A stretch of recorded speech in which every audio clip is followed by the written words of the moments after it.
Bonjour à tous, donc aujourd'hui on se retrouve pour une nouvelle vidéo et je vais vous parler de ma peau qui est très sèche. Donc je rappelle que j'ai été slivée il y a maintenant 3 ans, c'est-à-dire qu'on m'a retiré les 2/3 de mon estomac. Je pesais à l'époque 110 kg et j'ai perdu plus de 40 kg grâce à cette intervention. Voilà.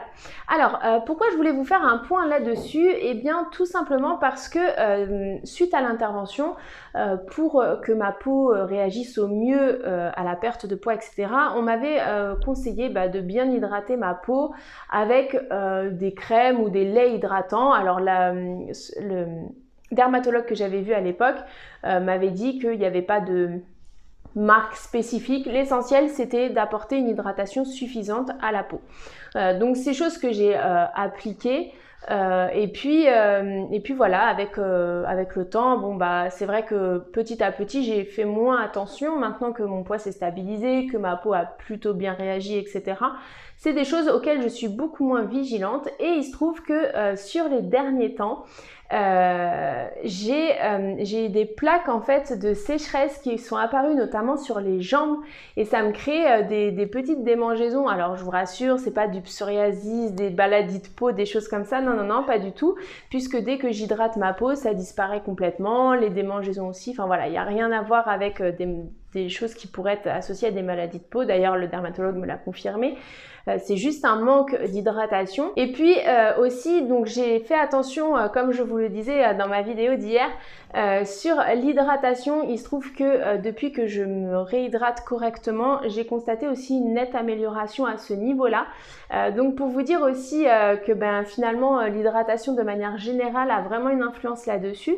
Mais du coup c'est vrai que surtout en période d'hiver, du coup j'ai ça sur les jambes, donc il faut d'autant plus que je sois vigilante à mon hydratation en termes d'eau, mais du coup aussi sur l'hydratation par le biais de crème, etc.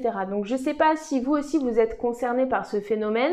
Moi clairement c'est assez récent parce que finalement avant je le faisais plus naturellement et je pense que ça vient de là aussi.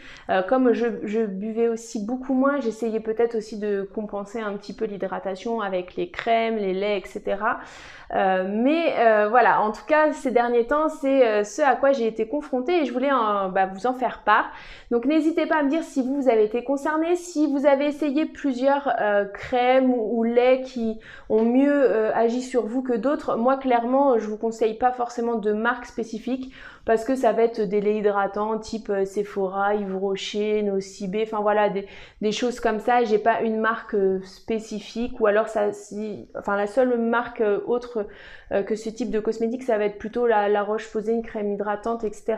Mais ce que je veux dire c'est que j'ai pas une crème appropriée pour ça.